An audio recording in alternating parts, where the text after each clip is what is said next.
vai apresentar sobre lei de crimes cibernéticos e hoje, em especial, a gente vai falar sobre a lei Carolina Dickmann. Para introduzir, com o avanço da tecnologia foram surgindo diversos crimes digitais, então como a gente conhece golpes, invasão de celulares, coisas assim. E aí depois do caso que ocorreu com a Carolina Dickmann, que basicamente invadiram o computador dela e aí tipo assim, ameaçaram ela a divulgar as informações dela e nisso foi visto que tipo assim, a gente não tinha muita segurança na questão dos computadores, das informações dos dados das pessoas, e aí foi criada essa lei que foi intitulada com o nome dela, que é a lei 12.737. Isso. Você está apresentando? Queria. Pode falar, isso aí. O motivo da criação foi que em 2012, como a Giovanna já falou, hackearam o computador da Carolina Dickmann e vazaram um monte de fotos delas nua, e foram 36 fotos divulgadas ao total. Naquele momento foi descoberto que o Brasil precisava de uma lei geral de proteção de dados que mantinha o usuário com proteção de acordo com as leis federais.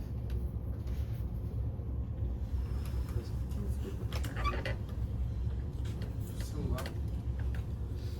E o ano de criação foi em 30 de novembro de 2012, durante o governo da Dilma, e a lei ficou popularmente conhecida como a Lei da Carolina Dickmann.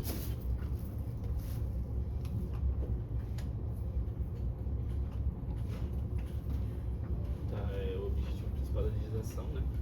Ele começa com o objetivo que... Pode falar mais alto, não estou ouvindo. Ele começa com um objetivo que começou a ter muito vazamento de dados, né, com a criação da internet e o avanço tecnológico dos computadores e celulares, e com isso veio tendo muita exposição de dados. E com isso a Lei 12.737 foi criada com o objetivo de poder proteger o usuário, o cliente, por causa disso, né? E caso alguma vazação de dados aconteça, ele pode reclamar isso juridicamente. E também foi dito que a produção, então, por exemplo, você criar um sistema que ajude pessoas a fazerem esse tipo de coisa, também foi criminalizado junto nessa lei, porque também, obviamente, é um problema da nossa sociedade, né? Então, uma pessoa criar algo que é para prejudicar, tipo, para facilitar, prejudicar a vida de outra pessoa, até mesmo as empresas.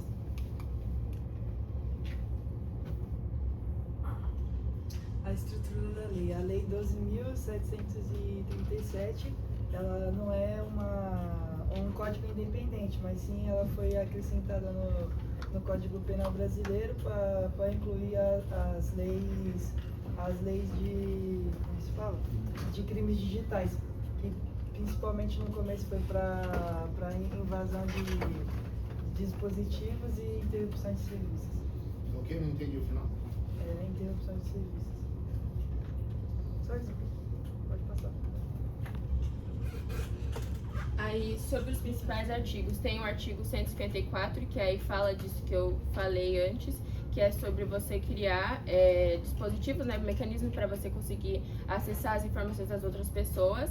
Tem também a parte, porque é dividido, né? Aí tem a parte de comercialização de ferramentas. Não, na verdade é isso que eu já falado antes. E aí tem a parte que é a de invasão de dispositivos informáticos, que você não pode, né, invadir os dispositivos alheios e coisas assim. E aí tem a finalidade, porque isso tem a finalidade de obter, adulterar ou destruir dados de outra pessoa, ou seja, é um crime, e aí a pena ficou de detenção de 3 meses a 1 ano, além de multa. E aí, para a parte de comercialização, que foi o que eu falei antes, também tem a mesma punição e é aplicado como um crime de invasão.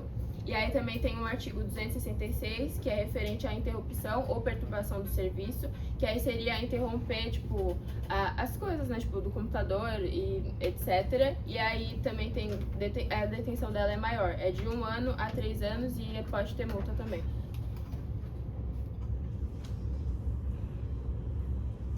Então, direitos garantidos pela legislação. A lei garante diversos direitos aos cidadãos no ambiente digital. Todos têm o direito à proteção contra invasões de seus dispositivos pessoais. E foi resumindo aquilo que eu falei, né? Que a legislação veio para isso, para poder garantir a proteção e segurança do usuário, para que não evite vazamentos e problemas, dor de cabeça e tudo mais.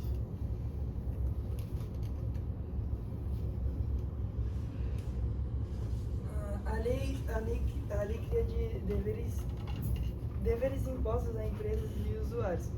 A lei estabelece a responsabilidade tanto das empresas quanto dos usuários. A empresa deve implementar medidas de segurança na rede e proteger seus dados para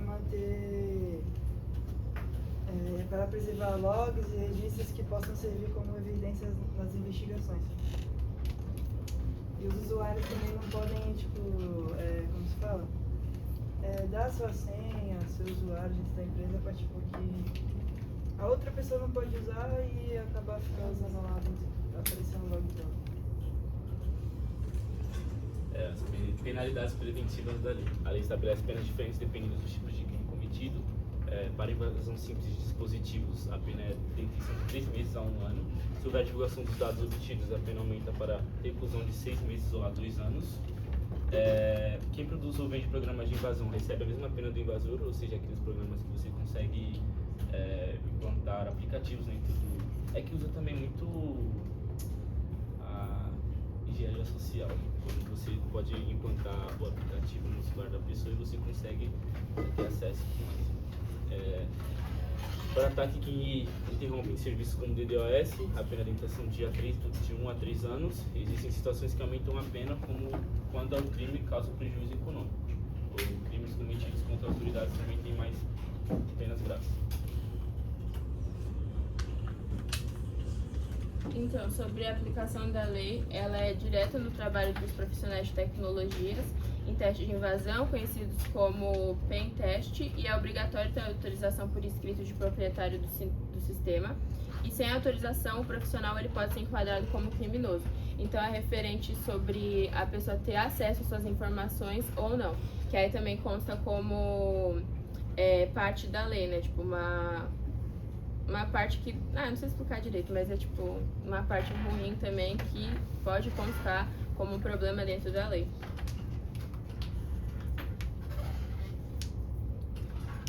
Há impactos para empresas e organizações. A lei ela trouxe mudanças significativas para o ambiente corporativo. As empresas elas passaram a investir mais em segurança da informação.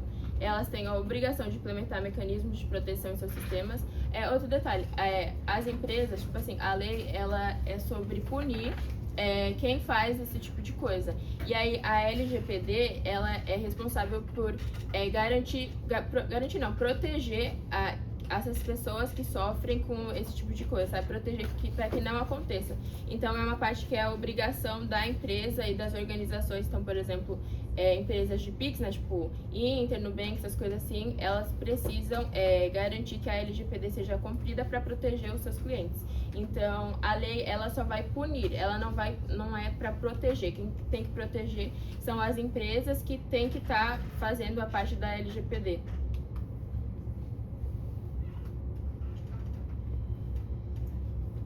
Impactos para os usuários da internet. Para os usuários comuns, a lei trouxe benefícios importantes.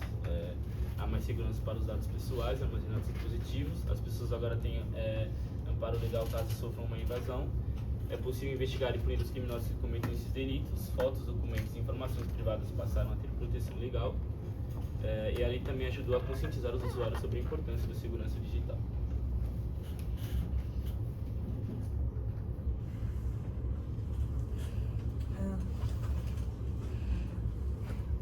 A lei e a segurança da informação estão completamente ligadas. No controle de acesso, a lei exige mecanismos como senhas fortes e autenticação de 2 fatores. Na proteção do perímetro, é necessário usar firewalls e sistemas de detectação de invasão. A criptografia é importante para proteger dados armazenados nos dispositivos e o monitoramento contínuo com os logs ajuda a detectar os invasores.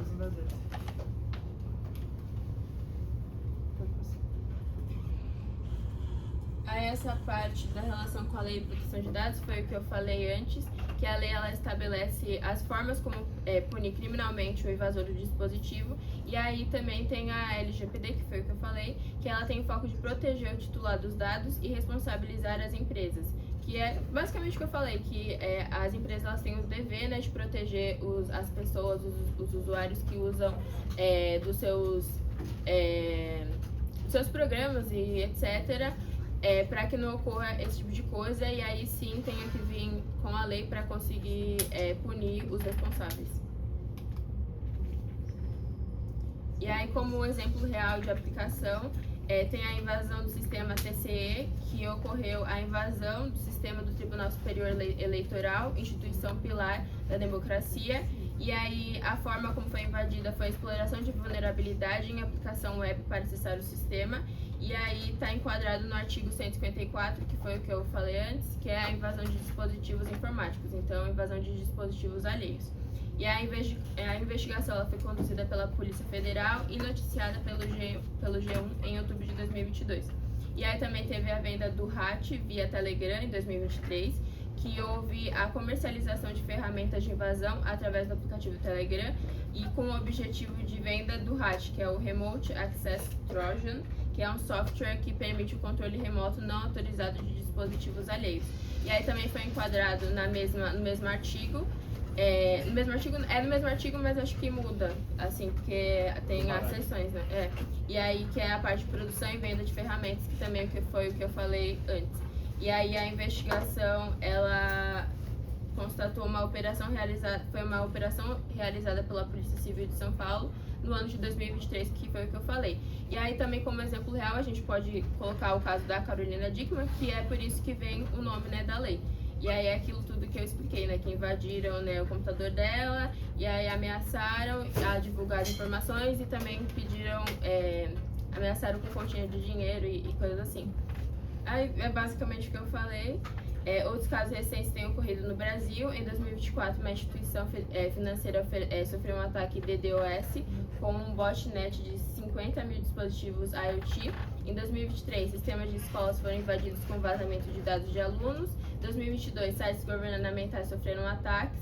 Em 2021, empresas brasileiras foram alvos de ransomwares e a tendência é de aumento de crimes digitais a cada ano. Isso porque as tecnologias elas vêm aumentando, então as pessoas que fazem esse tipo de coisa elas vêm buscando novos métodos para conseguir continuar as suas, né, atividades, entre aspas. E aí esses dados são do 7BR, que é Monitora Incidente de Segurança no Brasil. Desafios na aplicação da lei.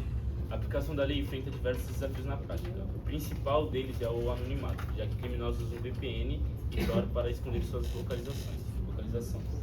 Muitas empresas não guardam logs por tempo suficiente, dificultando investigações. Os dados armazenados em nuvens muitas vezes estão em servidores no exterior. A criptografia protege os dados, mas também impede que a perícia tenha acesso a eles. A evolução da tecnologia é muito rápida e novos ataques surgem antes que a lei possa se atualizar.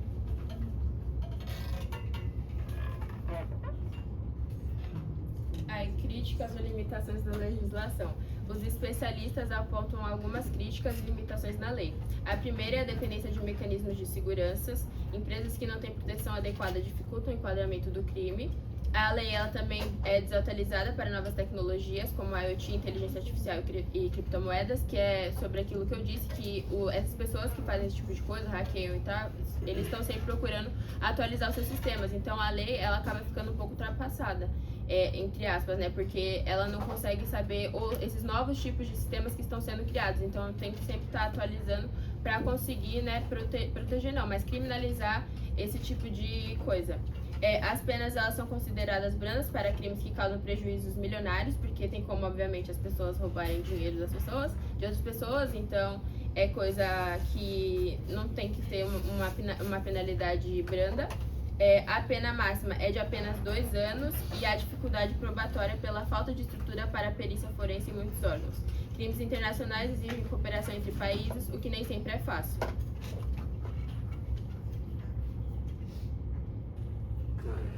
Apesar das limitações, a lei é muito importante para o futuro da internet. Ela foi o primeiro passo para a proteção jurídica no ambiente digital.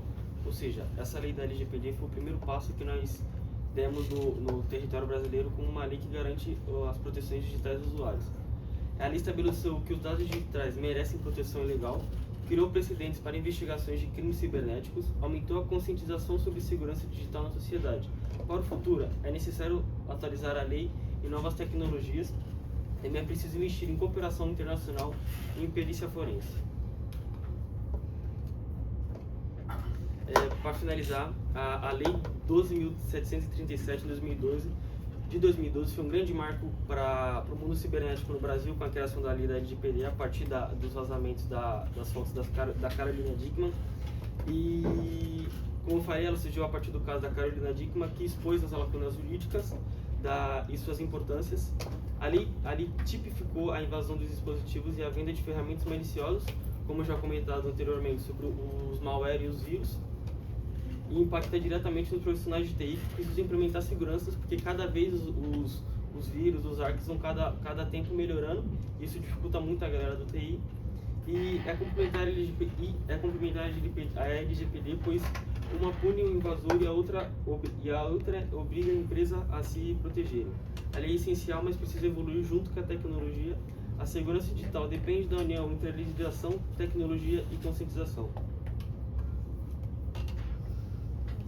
E aí sobre a pergunta guia, que era como essa lei impacta o trabalho de profissionais de redes de segurança, e a resposta é que os profissionais eles são peças fundamentais para a efetividade da lei, e eles implementam os mecanismos de segurança que a lei exige, preservam evidências como logs e registros para investigações, monitoram sistemas para detectar invasões em tempo real, documentam acessos e autorizações para garantir conformidade legal, atuam como auxiliares da justiça em perícias digitais, e sem a atuação técnica desses profissionais, a lei ela não pode ser aplicada.